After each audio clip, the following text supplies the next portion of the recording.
Sub-Saharan Africa has been fundamental to the global prosperity of the advanced countries. And Africa had a role to play. It has a role as a raw material producer. We will not allow Sub-Saharan Africa to escape that. Okay, we do everything to keep Sub-Saharan Africa where it is, also impoverished. It's absolutely vital for the prosperity of everyone else. So let's get clear about that.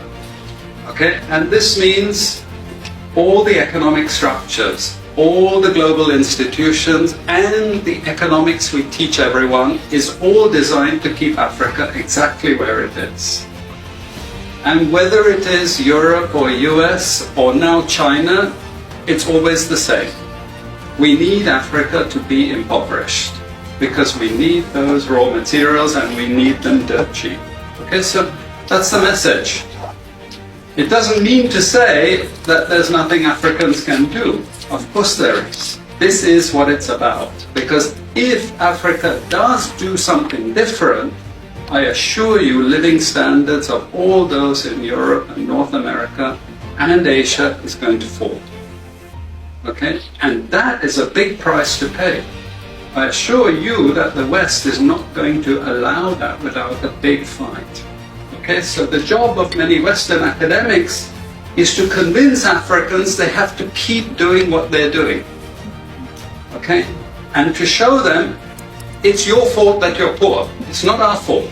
It's your fault that you're poor. You know, so this is what we do in academic institutions. We know the basic forces that have caused this underdevelopment. We know it's colonization. We cannot afford to allow Africa to industrialize and start producing manufactures. Okay, so we will do everything to stop that. And I'm going to show you how we actually block that. We had East Asian rapid industrialization processes. So in the earlier period, we had Japan and Korea and Taiwan. Okay, rapid growth, sucking in raw materials from Africa, driving up the prices. And after those countries finished industrialization, then Sub-Saharan African growth rate again fell. Sub-Saharan Africa is condemned to this role, just the supplier of raw materials, not a manufacturer. The currencies are collapsing of these countries, and many of them are Sub-Saharan African countries. After colonization ended, we needed new structures to keep these countries where they were. Okay? And the first of those is aid. Okay? We give them aid. Aid for what? Actually, we give them aid to keep repressive regimes in power. That's all.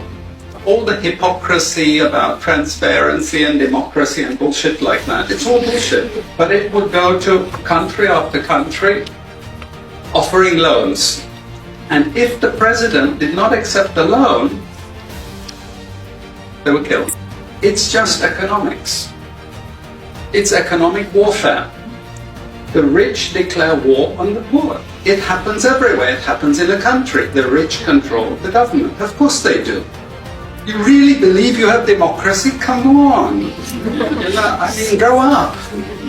Who has all the subsidies and income support? US, Europe.